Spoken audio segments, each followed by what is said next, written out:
It's my pleasure to have put together this presentation for you, which is looking at plant-powered athletes. And I guess you could call me a plant-powered athlete. I've been vegan since 2009. I'll tell you more about myself, but more impressively, I'll be telling you about some of the best athletes in the world who are also vegan.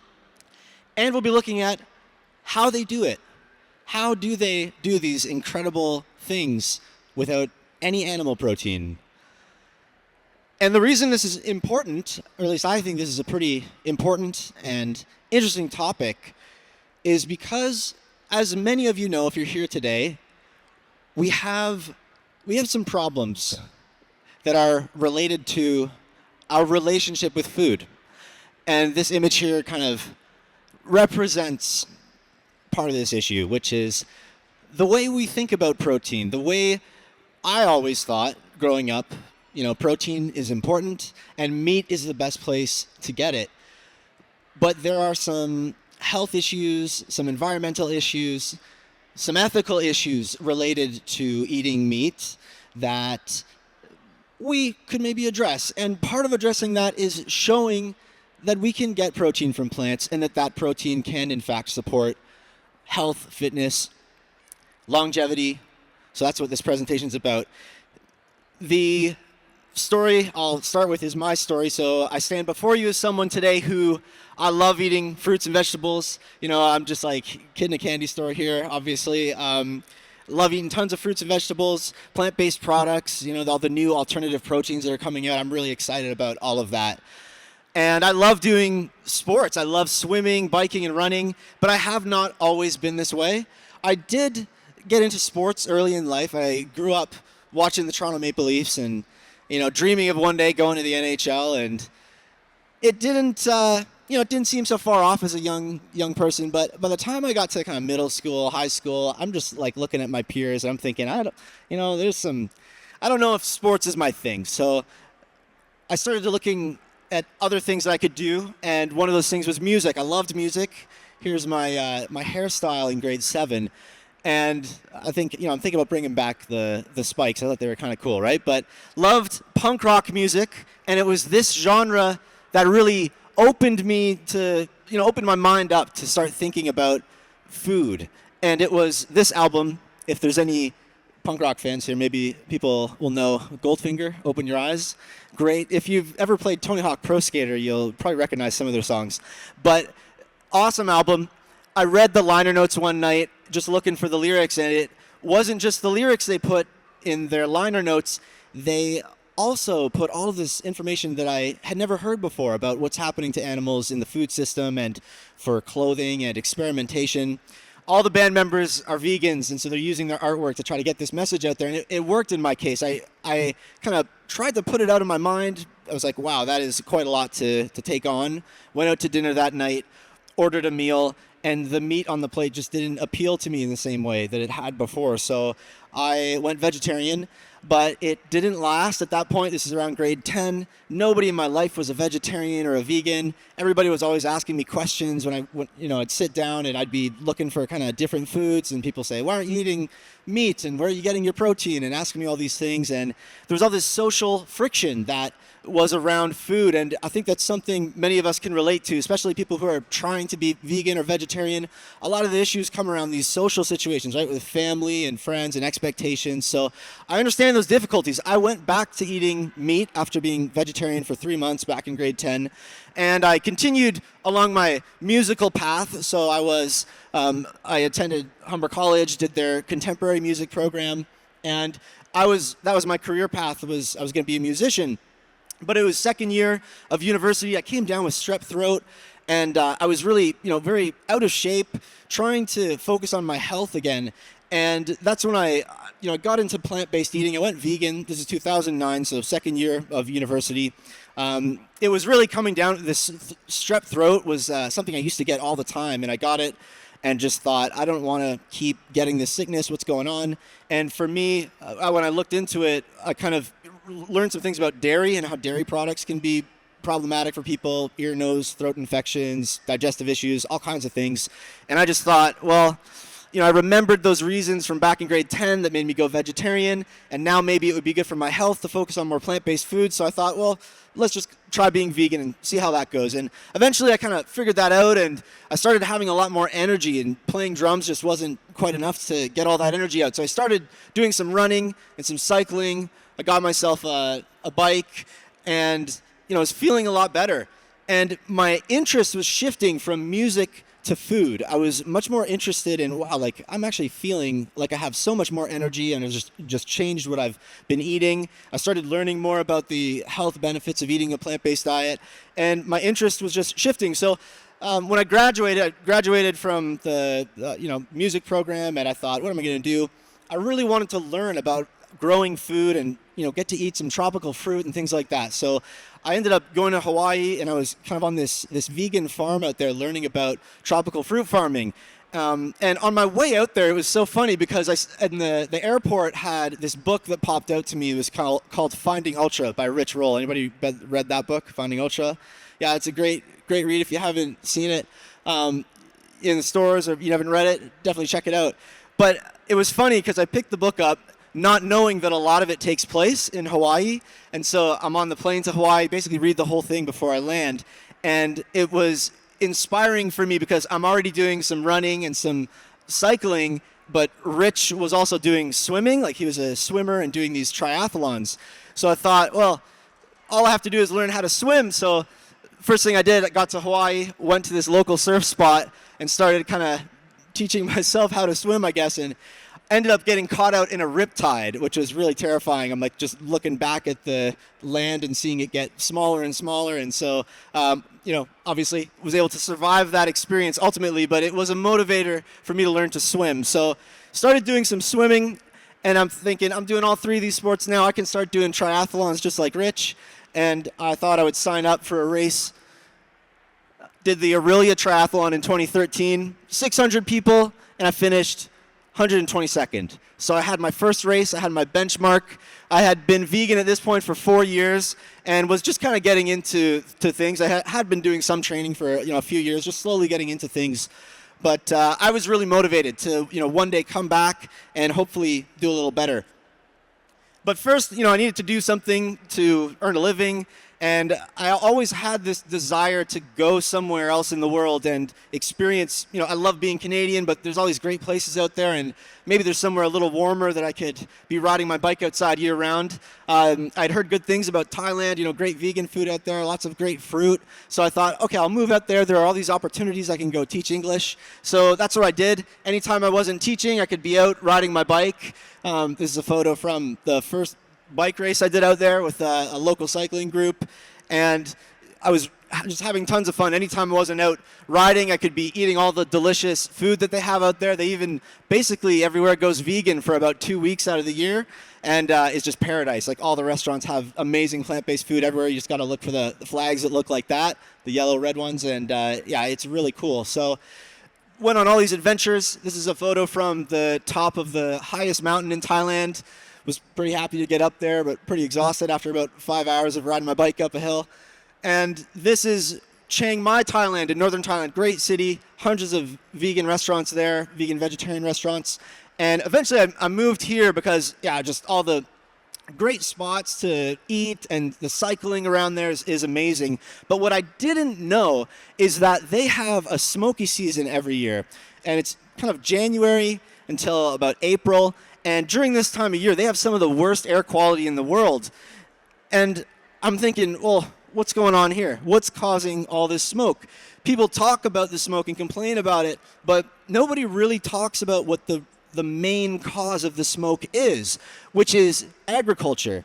And specifically, so there's extensive deforestation in northern Thailand, but actually, all around the world, leading cause for deforestation is our demand for animal protein, right? And it's the increasing demand year after year. We need more feed crops for those animals, and so we need more space to grow things like corn. And that's what you see here, is they're planting corn, which is mostly used to feed the animals that people eat. And every year they're cutting down more forest to make more room for that corn. They burn the plants after they cut it all down, and they also burn the unused parts of the corn plants once they've used those.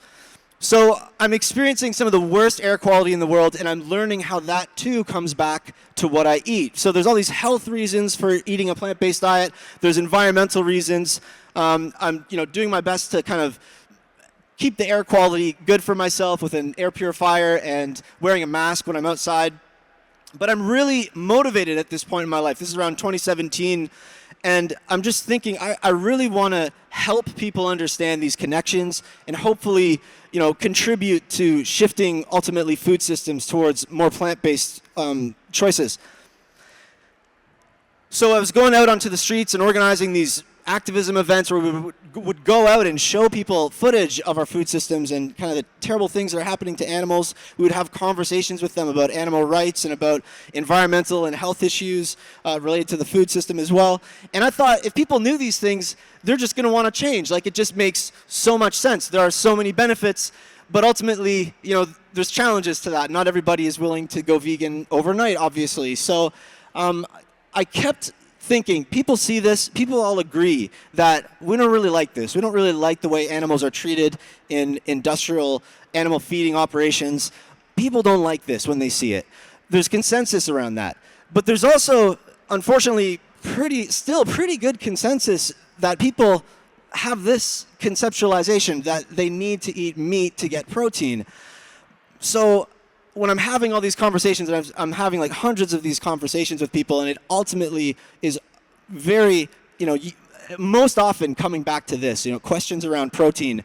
So I'm thinking a lot about how can I start to change people's mind and have them realize that they can actually look to plant-based sources for the protein that they need. Now, again, so it's just such an appealing solution to me. If we can change what people are eating, it has all these different benefits for the environment and for our health. And I'm at this point, 2017 now, I've been vegan for 8 years, and I've been improving my fitness. I've been seeing good results, even though people kind of say that, if you go vegan, you're going to be weak or deficient, or you're not going to be able to be an athlete. But I'm seeing, I'm getting faster. I'm putting out more power on my bike. I'm getting better at swimming. And so I think, okay, it's time for me to do another race and see, how far have I come after 3 years on a completely plant-based diet without any animal protein. So I sign up for a race in Thailand, and much to my surprise, I win that race. So it was something that it never really occurred to me even that I could win. I surprised myself, and I thought I should go back to that race I did a few years prior. I should go back and do the same race on the same course, similar competition, and just see how I'd done in terms of improving. And I had a good feeling about this one because I knew I was a lot faster, and I had the confidence that I'd won that previous race. And so I was up there with the fastest athletes, and in the end, I actually was able to finish first overall. So after 3 years, 0 animal protein, from 122nd out of 600 people to first place out of 600 people. And I always feel a little awkward about this because I'm like, I don't want to brag, but the whole point was to show, could I improve? Could I show people that it was possible without any animal protein? And I think, that's showing that I kind of did. And I've won several more races, and the last couple years have actually been some of my best years of racing, and I just turned 35 last week. So, doing pretty well at an amateur level here. I'm not claiming that I don't think I'm headed to the Olympics. I'm not a professional athlete, but I'm doing pretty well. And it's allowed me to speak about this topic. I mean, now I've been doing, for the past 4 years now, I've done over 100 workshops in high schools here in Ontario.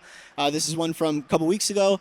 And these are interactive sessions where I talk about plant-based eating, and I'm asking them what they think and hearing these opinions, and it's actually really inspiring. It's very well received.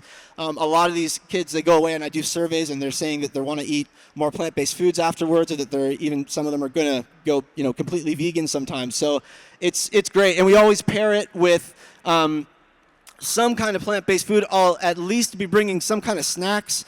But best case scenario, this is a school where there was actually a vegan chef at the school, and so he was really excited when he heard I was going to come and do a thing on plant-based eating, and we asked him to put together a lunch. So this has been really great to work with different schools and provide these types of opportunities. And and generally they're pretty surprised. not everybody's giving it a 10 out of 10, but pretty much everybody is saying, yeah, this is way better than what I expected, plant-based food to be. And there are some people who are just totally blown away and, 10 out of 10, and that's always really happy to see. So the thing is, the part of the workshop that really gets their eyes open is when I'm talking about these plant-based athletes. So I kind of tell my story, but I'm an example. I'm one example, but these are actually some of the best athletes in the world who are also powered completely by plants. So anyone seen the Game Changers movie already? How many of you have seen the Game Changers? So a good amount of you. If you haven't seen it, I've got a resources PDF that I'll share with you guys at the end. It's totally just a QR code. It's got links to my top 3 resources for plant-based eating for athletes. So the Game Changers is like number 1. Check that out. It's a 2019 documentary. Could anyone name all 5 of these athletes? Could anyone name all 5 athletes we see here? Okay, cool. So we'll do a little refresher of some of the athletes who are in the Game Changers. We've got, first up, Lewis Hamilton, one of the top Formula One races in the world. Like, this guy is amazing. Usually the one that the kids will recognize when I'm talking to the schools, they'll recognize him. And if you follow, he's a great follow on Instagram, talks a lot about being vegan and is really cool. Dotsie Bausch, silver medal Olympic track cyclist. She's also, since winning a silver at the Olympics, she started the Switch for Good Foundation, which is, kind of looking at athletes and persuading, educating people about plant-based eating, benefits for athletes, and encouraging a switch from dairy milk to plant-based milks. That's the Switch for Good kind of philosophy there.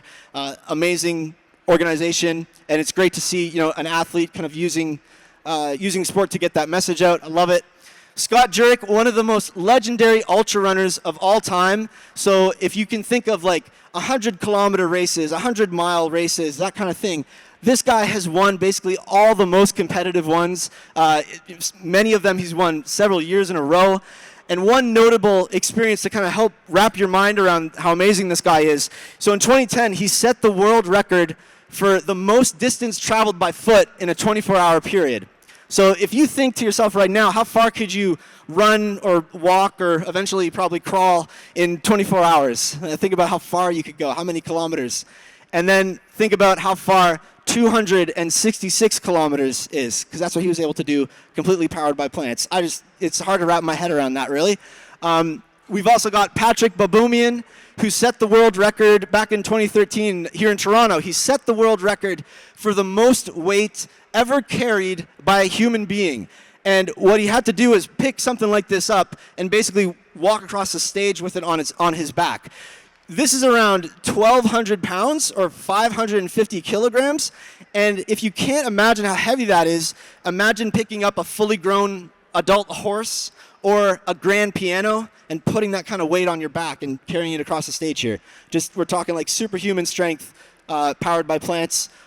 Megan Duhamel, not in the Game Changers, but she's a Canadian athlete that I always like to talk about. She's won, world championships. She's won a silver medal and gold medal for Canada at the Olympics. So, she's an amazing athlete that I always like to mention. Now, last year we had the Olympics in Paris, and we had some good vegan representation there. We had 14 vegan athletes competing in the Olympics, and 6 of them who actually won medals. So let's learn about some of these incredible plant-powered athletes. The first one I'll mention is Eleanor Harvey, Canadian fencer, won us a bronze medal at the Olympics last year, and spotted there enjoying some vegan sushi. Here we have Brazil's volleyball team, and we've got not 1 but 2 vegan athletes on the team. So the first athlete to go vegan was Macris Carneiro, and after she went vegan, she actually inspired her teammate Ana Carolina to also go vegan. And so they're both, as if you can, you might need to squint there, but you can see the vegan representation in the Instagram bio, which I always love to see. Silver medal went to Anna Henderson in the individual time trial. I can relate to this because the triathlons I do this is kind of the middle of the races that I do, and with the wet conditions on the technical course there, I mean, I get so nervous just thinking about trying to navigate that and just staying upright. There are a lot of crashes, but she managed to hold on and put out the power in the straights and come out with a silver medal for Great Britain there. Diana Taurasi, if you're a basketball fan, she's been called the Michael Jordan of the women's NBA, and we've got GOAT status right there. 6 gold medals, and the 6th one was last year at the Olympics. Amazing, and a gold medal as well for Vivian Kong, and spotted here enjoying what looks like some bok choy. And she's a really well-spoken athlete out of Hong Kong. I really love the way that she also going into schools, talking about the power of sport and the power of plant-based eating. So she's just, definitely someone to follow. Great ambassador for veganism. I just get so, as if you can't tell already, I get so hyped up about this. I think this is a real important part of what's needed to help shift people's minds around food, because it really is a block that people think they need animal protein. So it is actually, even though I give all these examples of these incredible athletes, it's still something where there's questions. There's explanations needed, right? It's good to see these examples, but what else is needed in order to make this type of shift? We still have to deal with this question. This is probably the number one question. Where will we get our protein if we're eating plants? But before we can answer that question, we need to understand how much protein we need. How many of you know that number for yourself? Like you have an idea of how much protein you need, or you know the recommended daily amounts or the amounts for your level of activity. Okay, cool. So in case you don't know, the recommended daily amount is 0.8 grams of protein per kilogram of body weight per day. So you take your weight in kilograms, you multiply that by 0.8, and then that's your total amount of protein that you want in a day. So you could divide the number by 3 if you're eating 3 meals a day, for example, and then at least you kind of have a target for a minimum. And then depending on your level of activity, if you're an athlete, the recommended range is somewhere between 1.2 grams of protein and 2 grams of protein per kilogram of body weight per day. And that is, that's based, there apparently, from what I understand, there seems to be a threshold around the middle of that, which is 1.6 grams of protein per kilogram of body weight per day. And if you're absorbing more than that, then you're using less of it. So you're kind of wasting protein, you could say. A lot of people we probably know some people who are just obsessed with getting the most amount of protein, and a lot of those people, unfortunately, are turning to places like red meat and processed meat and some of these meats that, there's a lot of good evidence to show that they're harmful for our health, especially in large amounts. I always like to look at the evidence myself, and I'm not quite as convinced as some people are out there that there are foods we should be eating a lot of, but I guess people have different opinions. But this is kind of the answer we need to ask first. So if you have a sense of how much protein you need, then we can start to say, well, where can we get it? And this image could be extended to fill this whole room because there's almost unlimited sources of plant-based proteins. But here are some examples that have good amounts of protein. And I always like to point out seitan, which if people don't know about it, it's a very easy way to get a lot of protein. But many of you will be familiar with these. If we can get the numbers, if we can get the amount of grams of protein that we need, is that okay? No, we still have objections, and people want to know, isn't animal protein better for building muscle? I thought animal protein was somehow better. So this is often raised because people are concerned about the amino acid profile of different proteins. And what amino acids are, if you're not familiar, they're basically the building blocks of protein. And so you can see the different colors all show the different amino acids. And if you look at that top group there, the animal foods, they're fairly consistent, the colors. But in the plant-based foods, they vary more. So there are some plant-based foods that are lower in certain amino acids. But the thing is, we're encouraged to eat a wide variety of plants. And when you do that, this is really not something that you need to think about.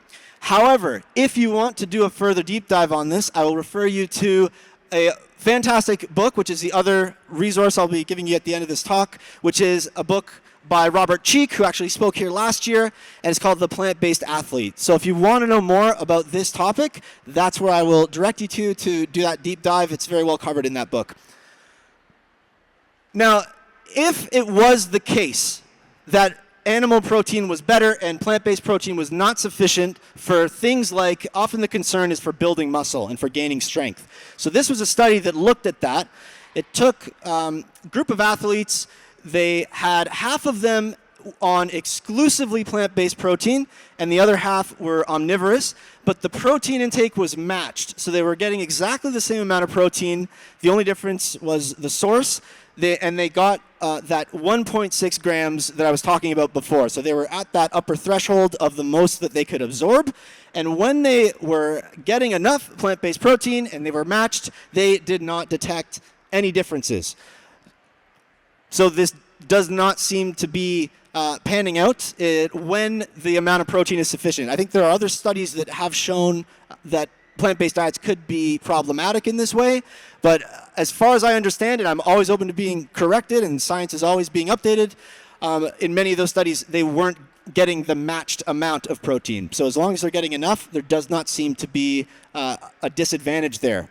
Now, is there an advantage to eating plant-based protein? And many vegan athletes, plant-based athletes, I notice this. I feel like I'm in the best shape of my life after 16 years as a vegan.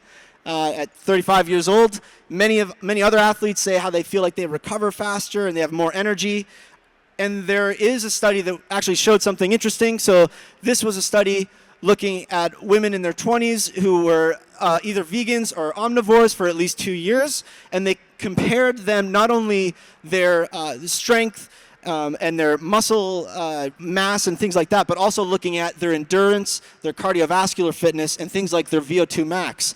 And it was very interesting that many of the strength-related markers were comparable, but there was a notable difference, statistically significant difference, in that the vegans actually had a higher estimated VO2 max, and they had better submaximal time, endurance, submaximal time to exhaustion. So that's if you're going at 70% of your VO2 max, how long can you do that for? The vegans were better in that category as well. So this is going against what most people think and kind of showing that actually some of these claims that these plant-based and vegan athletes are making, that they feel like they have more energy, maybe there's something really to that. So this is an area that I'm really interested in. Something's going wrong with the slide here, but I wanted to just show Canada's Food Guide, right? Because talking about evidence and doing studies like this to try to determine what should we be eating, what does an optimal healthy diet look like? And we have a great example here in Canada's Food Guide. There we go. Looks like this, 2019, it was updated. Some people say it's not perfect. It probably isn't, but it's one of the best in the world. When it came out, nutrition scientists around the world were quite happy to see a country putting something like this out. Half the plate's fruits and veggies, a quarter whole grains, and a quarter is protein foods. There's no dairy category anymore. Water is the drink of choice. And there's a clear nudge for people to be eating more plant-based protein. So that quarter of the plate that we're eating proteins, this is straight out of Canada's Food Guide. They even have a whole page on Canada's Food Guide that talks about plant-based proteins and how to incorporate more plant-based foods, which is great. But it's, there's just good evidence to show that when you're eating plant-based proteins, they tend to be lower in saturated fat, they tend to be higher in fiber. There's no cholesterol in plants. There are all these advantages, especially for heart health, but also for diabetes and cancer prevention. Fruits and vegetables, whole grains. The rest of the plate is mostly carbohydrates, and I point this out because there's a lot of people out there who are restricting carbohydrates and this type of thing, and I would just I would encourage you to really look into the evidence, like fruits and vegetables, whole grains, a lot of really good evidence that these are healthy foods that really should be making up the bulk of our diet. So I like to put this slide up there because we talk about protein and everybody wants to know how many grams of protein that they need. How many of you know how many grams of carbohydrates you need every day? Hands up. Less of you, right? And it's interesting that actually athletes are far more likely to be under-eating on carbohydrates than they are to be under-eating on protein. So that's great. Some of you now are getting your cameras out because this is really important stuff. And actually, yeah, more often than not, if an athlete's looking to, especially high performance athletes, but really all of us, we need that energy to get out there and move. And so anywhere from 3 grams per day, like that's, to me, I can't imagine eating that little. But for me, I'm closer to the 8 to 12 grams of carbohydrates per kilogram body weight per day. So as you can see, that's way more protein way more carbohydrate than protein. What about fats? There's no specific section for fats, but I mean, the saturated fat is what we want to kind of lower, and a lot of plant-based sources of fats tend to be lower in saturated fat. There are some exceptions, like coconut oil and things like that, but in general, shifting to more plant-based foods, there are a lot of healthy fats that people will be adding in by doing that. So this is great to see. This is a good template. A lot of people, there's different opinions about what we should eat, but I think this Canada's Food Guide is a really good representation of what the evidence has shown us to date. And the thing is, athletes can follow this as long as you're maybe getting different amounts, but it's just increasing the total energy. But it's just a good template to think about in your mind, and it's able to support athletic performance. It's good for the environment to be having this shift towards more plant-based foods, and it's good for longevity. And I want to mention one more athlete who is an elite athlete in his own right. He went vegan in his 60s. He's a cancer survivor, and he's also now has several world records, age group world records. He is now 103 years old.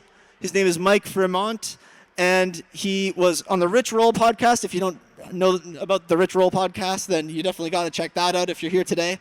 But this is one of my favorite episodes where they talk together, and look at this guy, 103 years young, pull-ups before bed every night, and just showing, how powerful plant-based eating can be for longevity as well. So that's, I look at that and I'm like, okay, that's where I want to be when I'm 103. So amazing athlete. I want to see more of this, these partnerships between companies and athletes and sports teams using sports and athletics to promote healthy, sustainable eating. I'm just really passionate about this. I think this is a really important part of what needs to happen. So I'd love to see, last year the Toronto Maple Leafs had milk on their jerseys. I'd love to see, one of the brands here today, one of the plant-based milk brands on the jerseys. I think it's great. It's a great way to open, especially young people, up to more plant-based eating. And to me, this really inspires me and makes me think about what's possible. This is a soccer team that FIFA has given them the title of the world's greenest soccer team, or football team, I should say, really. That's what they call it over there, right? But vegan. The players are vegan. All the food they serve in the stadiums is vegan. And it's, they're all about environmental sustainability. They're building this beautiful new stadium that's all out of, sustainable wood. And it just really makes me think about what's possible, and it gets me really fired up. So here's the resource. If you want to learn about more athletes, the one that I haven't mentioned, greatveganathletes.com. No matter what sport you do, you'll more than likely be able to find an amazing example of a vegan athlete doing that sport. But the Game Changers documentary, and also this book, The Plant-Based Athlete by Robert Cheek, for a deep dive on plant-based eating for athletes. It's amazing. So here's the QR code. I'll leave this up for a minute, but if you want to grab the resource, you can use the QR code, and it'll just link you to those resources there. I really appreciate you guys coming out and paying attention and attending today and getting out and supporting all these amazing businesses that have shown up. And I hope that you learned something today. Please pass this information on to the athletes in your life. And I believe that there is an athlete in each and every one of us. So if you're maybe doing a little bit less movement now than you want to be, I'm more than happy to stick around and have a chat if I can help and answer any more questions. But I just encourage you to get out there, eat those plants, and I can't wait to see what you can do. So thank you all so much. Hope you enjoy the rest of the show. Make sure you go home with some delicious food. Don't go too far yet, Jason. We're going to take a few questions in case there are some. And, I was pleased to see just how many of those individuals you mentioned today have been to the Planted Expo. Rich Roll, Scott Jurek, Dotsie Bosch, Robert Cheek. Oh, yeah. I'm trying to think. Who did I miss? Well, no Lewis Hamilton. No Novak Djokovic. That's what I'm saying. I got big shoes to fill. Yeah, so. None of the NBA players yet, but some other amazing people. Yeah.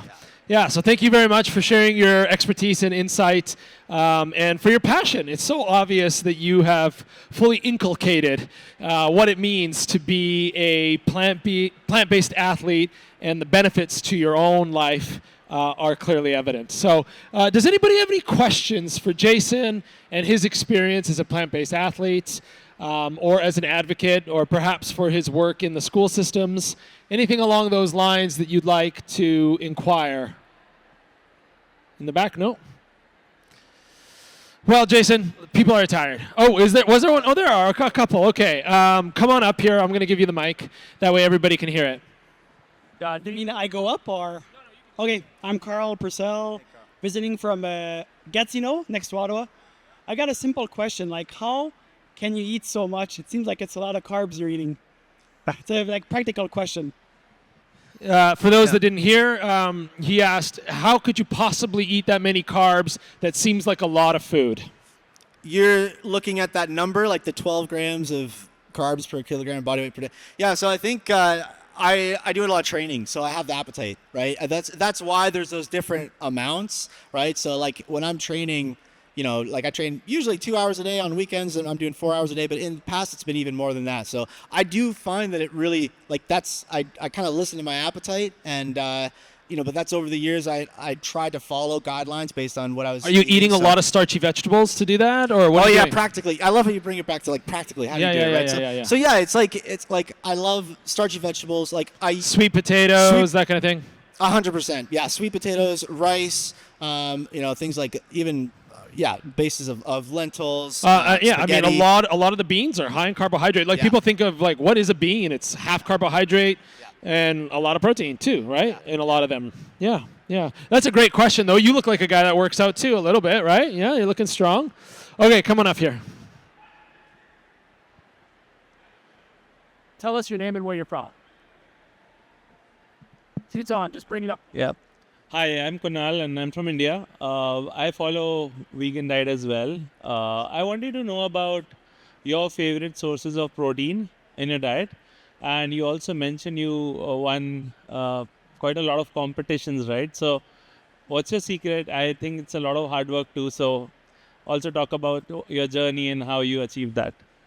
Thanks so much. You got both of those, or you guys could hear it. Favorite sources of protein, and what's your secret to winning races? I guess I would have to say I really like seitan is so cool and it's so delicious. Yeah, which is basically gluten. Yeah, I eat this stuff all the time. I love it. I also love tofu. Like that's just my go-tos. Like I don't really have so much seitan, but when I go to restaurants and stuff, I gravitate towards that. But at home, I do a lot of tofu.